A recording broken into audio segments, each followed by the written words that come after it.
Subscribe करें वर्जित सत्य यूट्यूब चैनल को और दबा दे बेल के आइकन को। वो सब जानने के लिए जो समाज नहीं चाहता कि आप जानें, यह बिल्कुल मुफ्त है। हमारा समाज जो स्त्री और पुरुष से मिलके बना है। समाज के लिए पुरुष होने का मतलब होता है एक ऐसा इंसान जिसके पास लिंग हो, और स्त्री होने का मतलब होता है एक ऐसा इंसान जिसके पास योनि हो। लेकिन इस दुनिया में बहुत सी स्त्रियां ऐसी हैं जिनके पास योनि नहीं है। आप में से अधिकतर लोगों ने शायद उनके बारे में कभी सुना नहीं होगा। उनका दुख दर्द, उनकी तकलीफ़ें समाज के सामने बहुत कम आ पाती हैं। आज के वीडियो में ऐसी ही स्त्रियों की बात करूंगा जिनके पास योनि नहीं है, उनके दुख दर्द और तकलीफ़ की बात करूंगा। आज के वीडियो में आप सभी दोस्तों का स्वागत करता हूं। आप देख रहे हैं वर्जित सत्य यूट्यूब चैनल। मेरा नाम है आलोक मिस्टिक। चलिए आज का वीडियो शुरू करते हैं।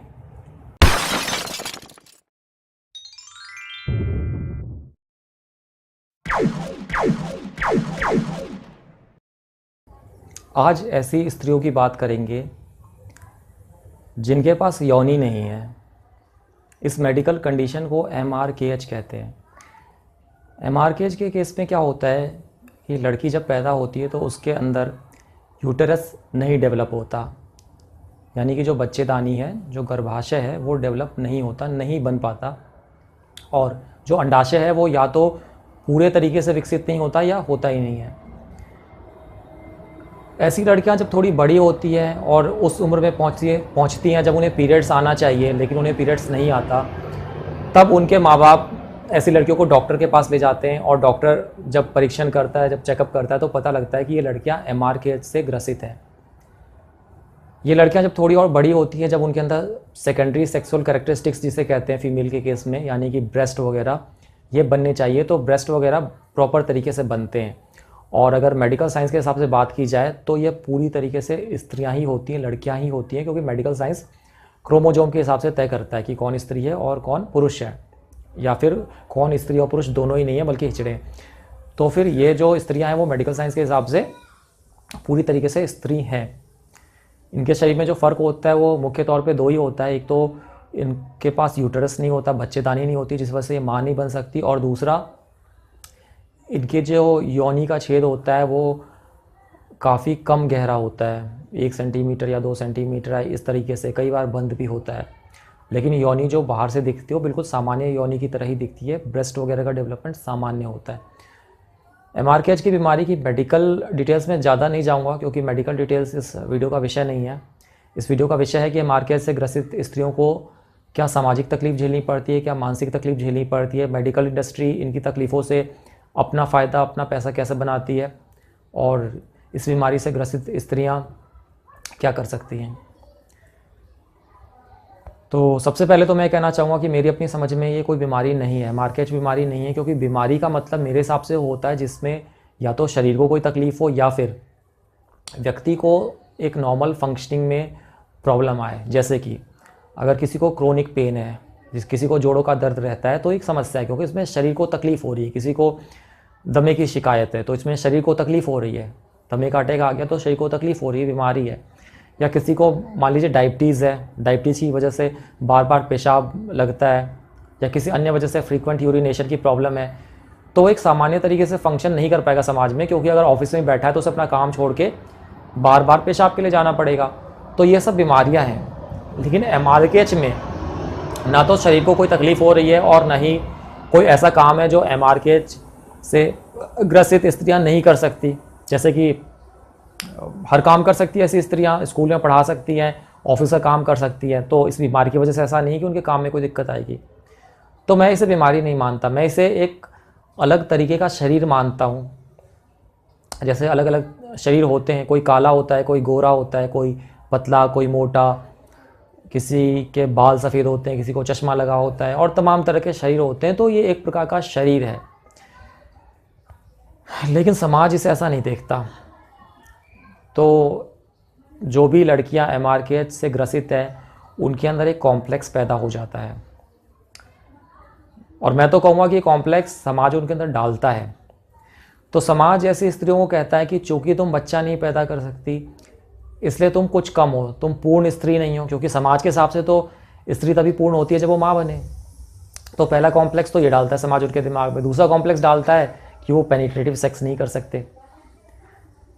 उसके बाद आती है मेडिकल इंडस्ट्री, जो इनके दिमाग से कॉम्प्लेक्स निकालने का काम नहीं करती, जबकि मेडिकल इंडस्ट्री ये काम कर सकती है, क्योंकि साइकोलॉजी, मनोविज्ञान जो है वो एक मेडिकल साइंस का ही पार्ट है। और मेडिकल साइंस बहुत अच्छे से समझ रहा है कि इनके अंदर जो कॉम्प्लेक्स है वो समाज ने डाला है। मेडिकल साइंस जानता है कि सोशल ब्रेन वॉशिंग क्या होती है, लेकिन आप डॉक्टरों के पास जाएंगे, वो आपकी मदद नहीं करेंगे अपने कॉम्प्लेक्स को ख़त्म करने के लिए। वो आपको कुछ सॉल्यूशन देंगे, operation, IVF, test tube baby और तमाम तरह की चीज़ें, जिनसे आपका कॉम्प्लेक्स तो दूर नहीं होगा, आपको तकलीफ भी झेलनी पड़ेगी ऑपरेशन की, लेकिन डॉक्टर का बहुत फ़ायदा होगा, क्योंकि ऑपरेशन कोई सस्ता तो होता नहीं, तो उसके पैसे बनेंगे। तो इस वीडियो में कोशिश करते हैं इस चीज़ को देखने की कि सच्चाई क्या और समाज क्या दिखा रहा है। तो सबसे पहले समाज दिखा रहा है कि बच्चा पैदा करना हर इंसान के लिए बहुत ज़रूरी है। इंसान के जीवन का उद्देश्य ही है बच्चा पैदा करना, इसलिए अगर आप बच्चा नहीं पैदा कर पा रहे तो आप में कोई कमी है। थोड़ा सा दिमाग लगाइए, सोचिए, देखिए अपने समाज में क्या ये सच्चाई है। थोड़ा सा सोचेंगे तो आपको समझ आ जाएगा कि बच्चा क्यों पैदा करना चाहिए, इसकी कोई वजह समाज के पास है ही नहीं। समाज सिर्फ एक भेड़ चाल है। सदियों से लोगों के बच्चे होते रहे, क्योंकि कॉन्ट्रासेप्टिव तो था नहीं, तो समाज को लगता है कि यही सही है। और हर कोई बच्चा पैदा कर रहा है, रिक्शे वाला भी बच्चा पैदा कर रहा है, जिसके पास खुद खाने के लिए नहीं, ऐसे मजदूर भी बच्चे पैदा कर रहे हैं। जिनको कोई जेनेटिक बीमारी है जिसमें संभावना ये बच्चे को होगी, वो भी बच्चे पैदा कर रहे हैं। जो बहुत कट्टर हिंदू मुस्लिम है वो भी बच्चे पैदा कर रहे हैं, उनको भी नहीं करना चाहिए, क्योंकि वो जो उनकी मानसिक बीमारी है हिंदू मुस्लिम कट्टरता की, उसको बच्चे में डालेंगे, वो भी कर रहे हैं, हर कोई कर रहा है। तो इससे क्या उनका फायदा हो रहा है? आप देखिए उनके जीवन में बच्चा आने से पहले खुशियां थी या बच्चा आने के बाद। किसी भी कपल को देख लीजिए, शादी होने से लेके जब तक उनका बच्चा नहीं हुआ था तब तक वो ज़्यादा खुश थे या बच्चा होने के बाद। मैं इसमें कुछ नहीं कहूँगा, आप देख लीजिए, आपको खुद पता लग जाएगा कि बच्चा होने के बाद सबसे पहले तो प्रेगनेंसी के तकलीफ से औरत गुजरेगी। आदमी प्रेगनेंसी के जो ऑपरेशन वगैरह उसका खर्चा जुटाने के लिए खटेगा, उसके बाद बच्चे को पालने के लिए, उसकी परवरिश के लिए माँ बाप दोनों खटेंगे, अपने लिए समय नहीं मिल पाएगा। कितने लोग हैं जो बच्चा पैदा होने के बाद अपना कोई शौक जैसे पेंटिंग या किसी भी शौक में कुछ बड़ा कर पाते हैं। ऐसे आपको तमाम दास्तानें मिल जाएंगी, तमाम क्या, मैं तो कहूँगा लगभग हर एक केस आप देखेंगे तो हर इंसान किसी ना किसी चीज़ में इंटरेस्टेड होता है, या तो वो शायरी में इंटरेस्टेड होता है, या वो पेंटिंग्स में इंटरेस्टेड होता है, या वो डांस में या एरोबिक्स में। मैं तो जितने लोगों को जानता हूँ वो सभी शादी से पहले तक, अपने जब वो यंग थे कॉलेज वगैरह में तक, किसी ना किसी चीज़ में इंटरेस्टेड थे। उसके बाद वो शौक जो है वो कहीं पीछे चला गया, क्योंकि नौकरी, बच्चे, ये सारी चीज़ें हो गई। तो ये जाहिर सी बात है कि बच्चा पैदा होने के बाद इंसान अपने शौक पूरे नहीं कर पाता, उसको पैसों की कमी होती है, क्योंकि वो अपने बच्चे की परवरिश पे पैसे लगाता है। तो कॉमन सेंस से सोचेंगे इसका कोई मतलब ही नहीं इंसान बच्चे क्यों पैदा करे, लेकिन लोग कर रहे हैं समाज के डर में, समाज का दबाव है। ये ठीक वैसा ही है जैसा मुस्लिम औरतें बुर्का पहन रही हैं, या हिंदू औरतें जो हैं वो मांग में सिंदूर भर रही हैं। ये सब सोशल ब्रेन वॉशिंग है। ये कोई ऐसी चीज़ नहीं है जो किसी को करनी पड़े, लेकिन मुस्लिम औरतें बुर्का नहीं पहनेंगी तो वहाँ का समाज उन्हें एक ऐसी निगाह से देखेगा कि वो सही औरतें नहीं हैं, वो औरतें बिगड़ गई हैं तो फिर वो समाज के दबाव में बुर्का पहनती है। अगर समाज का दबाव नहीं होता तो सिर्फ मुस्लिम औरतें ही क्यों पहनती? अमेरिका की औरत भी पहनती, हिंदू औरत भी पहनती, सिख औरत भी पहनती है ना। और तो ये सारी चीज़ सामाजिक दबाव है। तो मुझे नहीं लगता कि आपकी समस्या है कि आप मां नहीं बन सकती, वो समस्या नहीं है, वो तो एक अच्छी चीज़ है, गर्व करने की चीज़ है। गर्व करने की इसलिए क्योंकि आप समाज की आबादी में योगदान नहीं दे रहे। दुनिया तो बढ़ने की कगार पे आ चुकी है आबादी की वजह से, तो आप उसमें योगदान नहीं दे रहे। खुशी की भी बात है क्योंकि आपका पैसा, आपका समय आप अपने ऊपर खर्चा कर पाएंगे ना, बच्चे पे खर्चा करने की जरूरत नहीं है। तो आपकी समस्या ये नहीं कि आप बच्चा नहीं पैदा कर सकती, आपकी समस्या है कि आप समाज में फिट होना चाहते हैं। तो अगर इस समाज में, जो समाज भेड़ चाल है, जिसको खुद नहीं पता बच्चे क्यों पैदा करने चाहिए, जो जातियां देख के शादी करता है, जहां ऑनर किलिंग होती है, जहाँ पे लड़के दहेज दे के शादी करते हो, लड़कियां ये देखे कि लड़के की कमाई उनकी कमाई से ज़्यादा हो, मतलब दोनों पक्ष पैसा देख के शादी करता है, जिसे मैं सेक्सुअल राइट्स बेचना कहता हूँ। पैसा देखा जा रहा है तो सेक्सुअल राइट्स ही बेचे जा रहे हैं। तो इस तरह का जो समाज है, उस समाज में अगर आप स्वीकृत होना चाहते हो, समाज की वाहवाही चाहते हैं, तो आप तकलीफ झेलिए, फिर उसका कोई समाधान नहीं है। लेकिन मुझे नहीं लगता कि इस बेवकूफ़ी भरे समाज में किसी को भी फिट होने की कोशिश करनी चाहिए, अपनी ज़िंदगी खुशी से जीनी चाहिए। तो ये कोई समस्या ही नहीं कि आप मां नहीं बन सकती। इसके अलावा मैंने एक वीडियो सीरीज बनाई है पूरी इसके ऊपर, उस टॉपिक का नाम है एंटी नेटलिज्म। तो उस वीडियो सीरीज की लिंक नीचे डिस्क्रिप्शन बॉक्स में है। अगर आप MRKH से पीड़ित हैं या किसी वजह से आप मां नहीं बन सकती और आपके अंदर कॉम्प्लेक्स है, तो उस वीडियो सीरीज को पूरा देखिए शुरू से आखिरी तक बिना स्किप किए हुए। आपके अंदर से सारा कॉम्प्लेक्स निकल जाएगा, आपको ये अपनी कमी नहीं लगेगी आप मां नहीं बन सकती। ठीक है, अब ये वाली चीज़ हो गई। अब दूसरा आते हैं कि पेनिट्रेटिव सेक्स नहीं कर सकती ऐसी लड़कियां, क्योंकि उनकी योनि का छेद उतना गहरा नहीं होता। अब इसमें सवाल आता है कि सेक्स क्या है। समाज के हिसाब से सेक्स का मतलब होता है लिंग का योनि में प्रवेश, उसके बाद लिंग का अंदर बाहर जाना, उसके बाद वीर्यपात। ऐसा क्यों समाज के हिसाब से परिभाषा क्यों है? क्योंकि इसी से बच्चा होगा और समाज के लिए सेक्स का मतलब है बच्चा पैदा करना। लेकिन सेक्स ये नहीं होता। सेक्स होता है सेक्सुअल एनर्जी का आदान प्रदान। आपके शरीर के अंदर, आपके सूक्ष्म शरीर के अंदर, एथरिक बॉडी के अंदर एनर्जी होती है। उस एनर्जी का एक मैनिफेस्टेशन होता है सेक्सुअल एनर्जी या काम की ऊर्जा जिसे आप कहते हैं। इस ऊर्जा को विज्ञान के द्वारा साबित नहीं किया जा सकता, इसलिए साइंस एथरिक बॉडी का एग्जिस्टेंस मानता भी नहीं है, जो मेन हिस्ट्री मेडिकल साइंस है। लेकिन आप इसे अनुभव कर सकते हैं। कैसे? आपने देखा होगा कि कई बार आप सेक्स करते हैं तो आपको अच्छा नहीं लगता, आप थका हारा और हताश महसूस करते हैं उस सेक्स के बाद। लेकिन कई बार क्या होता है कि सेक्स करने के बाद आपको एक बहुत ही संतुष्टि का एहसास होता है। ऐसा लगता है कि जैसे आपका ऑरा बढ़ गया हो और आप बहुत ऊर्जावान महसूस करते हैं। और ऐसे सेक्स के बाद आपको थोड़े समय तक, 3 दिन 4 दिन या हफ्ते भर तक दोबारा सेक्स करने का मन नहीं होगा। ऐसा नहीं कि उसे कोई विकृति होगी, उसे कोई घृणा आएगी, लेकिन उसका मन नहीं होगा क्योंकि आप संतुष्ट होंगे।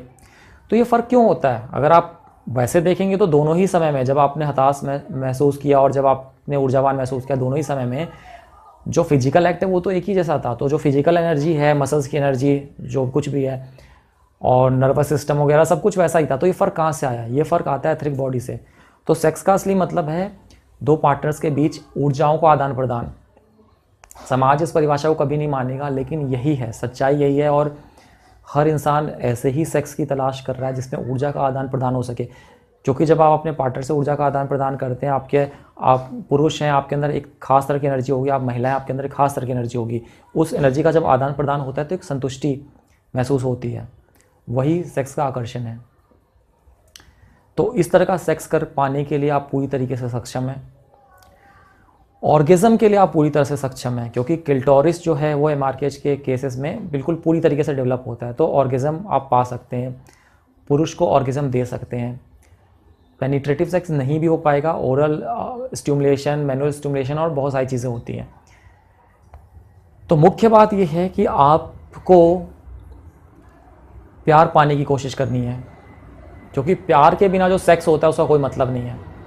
तो यहाँ पे भी आप वही कोशिश कर रहे हैं किसी तरह समाज के ढर्रे में फिट हो जाएं, माँ बाप जो रिश्ता लेके आए वो रिश्ता हो जाए, और उस रिश्ते में तो रिजेक्शन हो जाती है तो आप कॉम्प्लेक्स में आ जाते हैं। आपको ऐसा लगता है कि जो रिजेक्शन हुई है, मतलब MRKH से ग्रसित कोई लड़की अगर बॉयफ्रेंड बनाने निकले किसी ऐसे समाज में जहाँ पे बॉयफ्रेंड का चलन हो, जैसे पश्चिमी देशों में, या पति ढूंढने निकले ट्रेडिशनल मैरिज के थ्रू भारत के समाज में, तो उसे क्या मिलेगी? रिजेक्शन। जब रिजेक्शन मिलेगी तो उसके दिमाग में बात बैठ जाएगी कि रिजेक्शन मुझे इसलिए मिली क्योंकि मुझे MRKH है और मैं पेनिट्रेटिव सेक्स एक सामान्य तरीके से नहीं कर सकती। तो शादी तो सेक्स के लिए ही की जाती है। ही अगर समाज नहीं माने तो कम चले भी मान लेते हैं, शादी सेक्स के लिए भी की जाती है समाज में। तो उन्हें लगता है कि हम इसके लिए कैपेबल नहीं है, इसलिए हमें रिजेक्शन मिली। लेकिन सच्चाई ये है कि रिजेक्शन आपको इसलिए नहीं मिली। रिजेक्शन आपको इसलिए मिली क्योंकि रिजेक्शन जीवन का हिस्सा है, प्रेम की खोज का, पार्टनर की खोज का हिस्सा है। ऐसा कोई भी इंसान मैं नहीं जानता जिसे अपने पहले प्रेम में रिजेक्शन नहीं मिली हो। एक आध होंगे, एक्सेप्शन होते हैं, लेकिन सामान्य तौर पर रिजेक्शन सबको मिलती है। ऐसा कोई इंसान मैं नहीं जानता जिसने शादी के लिए लड़का देखना या लड़की देखना शुरू किया, उसे एक आध 2 बार रिजेक्शन नहीं मिली हो। तो रिजेक्शन अगर आपको भी मिल रही है वो इसलिए मिल रही है क्योंकि रिजेक्शन जीवन का हिस्सा है, सबके लिए, सिर्फ आपके लिए नहीं। अगर आपने उससे एक ये धारणा निकाल ली कि आपको रिजेक्शन इसलिए मिल रही है क्योंकि आपको MRKH है, तो वो धारणा आपको सच्चाई लगेगी। वो सच्चाई है नहीं, लेकिन वो आपके जीवन की सच्चाई बन जाएगी और आप तकलीफ में रहेंगी, कॉम्प्लेक्स में रहेंगी। तो इस चीज़ से निकलिए और प्रेम की खोज कीजिए, क्योंकि जिस इंसान को प्रेम होता है उसे फ़र्क नहीं पड़ता कि जिससे उसे प्रेम है उसे चेचक के दाग हैं, उसे MRKH है, उसको किडनी की प्रॉब्लम है, डायलिसिस करना पड़ता है, उसको डायबिटीज़ की प्रॉब्लम है, बाल सफ़ेद है, चश्मा लगा है, कुछ भी नहीं। अगर किसी इंसान को प्रेम है आपसे तो आपके साथ ही जीवन जीना चाहेगा, वो आपके साथ ही इंटीमेट लम्हे बिताना चाहेगा, आपके साथ ही सेक्स करना चाहेगा, उसे मौका भी मिलेगा तो कहीं और नहीं करना चाहेगा। और प्रेम पाने के लिए हर इंसान बराबर का हकदार होता है। हर इंसान को मिल नहीं सकता, मिल इसलिए नहीं पाता क्योंकि समाज ने 1000 बाधाएं खड़ी कर रखी है। प्रेम आपको भी मिल पाएगा इसी में कोई गारंटी नहीं दे सकता, क्योंकि सभी के लिए मुश्किल है। लेकिन कोशिश आप प्रेम की ही कीजिए, क्योंकि अगर प्रेम नहीं मिलता, एक ऐसा रिश्ता मिल जाता है जो समाज को दिखाने के लिए शादी हो जाती है। मान लीजिए आपकी योनि उस तरह की भी होती है जैसे समाज सामान्य कहता है, आपकी शादी हो जाती, सेक्स भी होता, सब कुछ होता, प्रेम नहीं होता, तो उस रिश्ते का क्या मतलब था। और ये जो बात मैं कह रहा हूँ कि जहाँ प्रेम होता है वहाँ चीज़ें मायने नहीं रखती, अगर आपको इस पर यकीन नहीं आ रहा तो ये भी बता दूँ कि ये मैं कोई हाइपोथेटिकल बात नहीं कह रहा हूँ, ये सच्ची घटना है। MRKH से ग्रसित लड़कियाँ जो पहले, जिन्होंने जो प्रेम में जब पड़ी तो उन्होंने अपने बॉयफ्रेंड को ये बात पहले नहीं बताई, और जब बताई तब तक इन बॉयफ्रेंड और लड़की के बीच इतना इंटरेक्शन हो चुका था कि बॉयफ्रेंड के दिल में काफ़ी प्रेम जाग चुका था। तो उन केसेस में बॉयफ्रेंड ने कहा कि हमें इससे मतलब नहीं है, हमें तुमसे ही शादी करनी है। और यही होता है, यही सामान्य बात है। अगर आपने कभी प्रेम अनुभव किया हो तो आप जानते हैं कि प्रेम में कुछ भी मायने नहीं रखता। तो इसलिए मुझे नहीं लगता कि ये भी कोई कॉम्प्लेक्स की बात है। रिजेक्शन मिलेगी, सबको मिलती है। प्रेम ढूंढिए, प्रेम ढूंढने में दिक्कत आएगी, सबको आती है। प्रेम जिस दिन मिल जाएगा उस दिन ये बात कोई मायने नहीं रखती। सेक्स करने के लिए, सेक्सुअल एनर्जी के ट्रांसफ़र के लिए आप बिल्कुल सक्षम हैं, ऑर्गेजम के लिए सक्षम हैं। आपके शरीर में ऑर्गेजम हो सकता है, आप दूसरे के शरीर में ऑर्गेजम करा सकते हैं। तो इसलिए ये भी कोई प्रॉब्लम है नहीं। हाँ, समाज में फिट होने की कोशिश करेंगे तो फिर प्रॉब्लम होगी।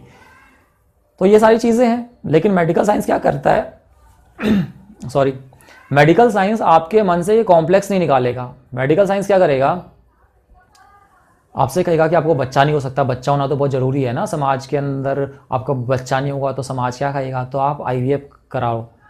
IVF से हम आपके बच्चे कर देंगे, टेस्ट ट्यूब बेबी से कर देंगे, और यहाँ तक कि अब तो यूटरस ट्रांसप्लांट की भी कोशिशें की जा रही हैं। अब आप समझिए कि यूटरस ट्रांसप्लांट का जो ऑपरेशन है कितना दर्दनाक होता होगा, और उसके बाद भी शरीर कभी भी पूरी तरीके से एक्सेप्ट नहीं करेगा उस अंग को जो आपके शरीर में प्राकृतिक तौर पे नहीं था। वो एक तकलीफ बनी ही रहेगी, उससे शरीर में फिर आगे चल के और समस्या उत्पन्न होंगी। और IVF और टेस्ट ट्यूब बेबी इन सब में भी आपको काफ़ी पैसा खर्च होगा, जिसका कोई मतलब नहीं है। मतलब इसलिए नहीं है क्योंकि अगर ये चीज़ें कर भी दी जाएँ तो भी वो कॉम्प्लेक्स आपके दिमाग से नहीं निकलेगा। वो कॉम्प्लेक्स आपके दिमाग में हरदम रहेगा कि मुझे MRKH था इसलिए मुझे IVF से बच्चा करना पड़ा, और इसलिए बच्चा IVF से। तो इसलिए सबसे पहले ज़रूरी है कि आपके दिमाग से कॉम्प्लेक्स निकाल दिया जाए, आप एक न्यूट्रल माइंडसेट में आ जाओ। न्यूट्रल माइंडसेट में आने के बाद अगर आपको फिर भी लगता है कि आपको इन चीज़ों के लिए जाना चाहिए तो आप जा सकते हैं, लेकिन डॉक्टर उसकी कोशिश नहीं करेगा। डॉक्टर कभी चाहेगा ही नहीं कि आप न्यूट्रल माइंडसेट में आ जाए। डॉक्टर तो आपके कॉम्प्लेक्स को बढ़ाएगा, क्योंकि जब आपके अंदर कॉम्प्लेक्स बढ़ेगी तभी तो आप IVF कराएंगे, तभी तो आप टेस्ट ट्यूब बेबी कराएंगे, तभी तो आप यूट्रस ट्रांसप्लांट कराएंगे, तभी तो डॉक्टर का पैसा बनेगा, तभी तो इसका नाम है मेडिकल इंडस्ट्री। इंडस्ट्री का मतलब जिनको पैसा कमाना है। तो वो कभी नहीं चाहेंगे आपके दिमाग से कॉम्प्लेक्स निकल जाए। अगर वो चाहते तो आपकी काउंसलिंग करते, आपको रियलिटी बताते क्योंकि साइकोलॉजी में सबकी स्टडी होती है, सोसाइटी कैसे का स्ट्रक्चर कैसे काम करता है उसकी भी स्टडी होती है। उन्हें अच्छे से पता है कि एक सोशल ब्रेन वॉशिंग ही है कि हर कोई बच्चा पैदा करे, इसका कोई लॉजिकल रीज़न नहीं है। ये कम से कम मनोविज्ञान को बहुत अच्छे तरीके से पता है, लेकिन वो आपकी ऐसी काउंसलिंग नहीं करेंगे, वो आपको ऐसी किताबें नहीं देंगे, वो आपको ऐसे ग्रुप्स के बारे में नहीं बताएंगे जहाँ पे जाके आप उन लोगों के विचार पढ़ सकें जिनको बच्चा हो सकता है पर वो खुद करना ही नहीं चाहते और कर ही नहीं रहे, जिसे चाइल्डलेस बाय चॉइस कहते हैं। उनके बारे में आपको नहीं बताएंगे, क्योंकि अगर आपने उन ग्रुप में जाके उनके विचारों को ज़्यादा पढ़ा तो आपको समझ आ जाएगा कि बच्चा पैदा करना बेवकूफ़ी है और आप कभी नहीं करना चाहेंगे। आप खुश होंगे कि आपको बच्चा नहीं हो सकता। हाँ, अभी नहीं होंगे, अभी आपको लगेगा कि मेरी बात तो फालतू है। ठीक है, मैंने एक वीडियो सीरीज बनाई है एंटीनेटलिज्म के ऊपर, उसकी लिंक नीचे डिस्क्रिप्शन बॉक्स में, उसको पूरा देखिए, आपके दिमाग से कॉम्प्लेक्स पूरी तरीके से निकल जाएगा। और मेडिकल इंडस्ट्री को अपने अंदर और कॉम्प्लेक्स जनरेट मत करनी दीजिए। मुझे नहीं लगता MRKH के जो पेशेंट है उन्हें किसी भी तरह के ऑपरेशन की जरूरत है, ना तो उन्हें बच्चे के लिए यूट्रस ट्रांसप्लांट की जरूरत है, ना IVF की जरूरत है, ना टेस्ट ट्यूब बेबी की जरूरत है, ना ही बहुत से MRKH के पेशेंट होते हैं उनके अंदर एक नकली वेजाइना क्रिएट करने के लिए, नकली योनि क्रिएट करने के लिए उनका एक ऑपरेशन किया जाता है, वेजाइनोप्लास्टी शायद कहते हैं उसको। तो उस तरह के ऑपरेशन की भी आपको जरूरत नहीं है, क्योंकि उसमें भी क्या हुआ कि आपके दिमाग से कॉम्प्लेक्स नहीं निकलेगा। अगर आपका ऑपरेशन हो भी गया, फिर आप शादी के लिए रिश्ता देख रहे हैं, तो वहाँ भी आप बताएंगे कि मेरे साथ ये प्रॉब्लम थी और मेरा ऑपरेशन किया गया। हो सकता है फिर वहाँ रिजेक्शन हो। मतलब कॉम्प्लेक्स आपके दिमाग में वैसे का वैसे ही रहेगा। सबसे पहला कदम तो है कि आपके दिमाग से कॉम्प्लेक्स को हटा के उसको एक न्यूट्रल माइंडसेट में आपको लाया जाए। तो उसका समाधान ऑपरेशन नहीं है, लेकिन डॉक्टर आपको ये कहेगा कि उसका समाधान ऑपरेशन है, कि आपकी एक कृत्रिम वेजाइना बन जाएगी तो आपके अंदर से कॉम्प्लेक्स निकल जाएगा। नहीं निकलता। जिन्होंने ये ऑपरेशन करवाए उनसे बात कीजिए, जानिए, उनका कॉम्प्लेक्स नहीं निकलता। वो अपने आप को 100% नॉर्मल कॉन्फिडेंट वैसा महसूस नहीं करते। तो सबसे पहले ज़रूरी है कि आप अपने दिमाग से कॉम्प्लेक्स निकालें, दोनों ही चीज़ों का। वो कैसे होगा? सिर्फ और सिर्फ अपनी नॉलेज बढ़ाने से होगा, इन्फॉर्मेशन जुटाने से होगा। इन्फॉर्मेशन जुटाइए, इस पर मेरी बात मत मानिए, खूब पढ़िए कि बच्चा पैदा करने की क्या कारण है। अगर आपको ये दिख जाए कि कोई भी क्लियर कारण समाज दे पा रहा है तो मेरी बात को मना कर दीजिएगा। लेकिन आप ऑनेस्टी से रिसर्च करेंगे तो आपको ये समझ आएगा कि ये भेड़जाल है। उसके बाद पढ़िए सेक्स क्या है, अलग अलग सेक्स एक्सपीरियंस पढ़िए, सेक्सुअल एनर्जी का ट्रांसफ़र करना क्या होता है, तांत्रिक सेक्स क्या होता है, इन सब के बारे में जानिए। तो आपको पता लगेगा कि आपके अंदर कितनी काबिलियत है। क्योंकि वो जो चीज़ें हैं वो एक स्किल की बात है, कोई भी डेवलप कर सकता है, आप भी डेवलप कर सकते हैं। तो जैसे आप जानकारी जुटाएंगे तो आपके अंदर से कॉम्प्लेक्स निकल जाएगा। आप सोसाइटी के अंदर फिट होने की कोशिश नहीं करेंगे। जिस दिन आपके अंदर से कॉम्प्लेक्स निकल गया, उसके बाद आपकी मर्जी है। उसके बाद आप ऑप्शन तलाश सकते हैं कि यूट्रस ट्रांसप्लांट कुछ लोगों के लिए एक जरिया हो सकता है, वेजाइनोप्लास्टी हो सकता है, लेकिन वो उसके बाद की बात है। और मेरा सजेशन तो है कि उसकी जरूरत नहीं है। और मेरा ये भी मानना है कि जब कॉम्प्लेक्स निकल जाता है तो 99% MRKH के पेशेंट्स इन चीज़ों के लिए मना कर देंगे। तो दोस्तों, ये वीडियो था MRKH के पेशेंट्स के ऊपर, ठीक है, जिसके बारे में समाज में बहुत कम जागृति है, बहुत कम लोग जानते हैं।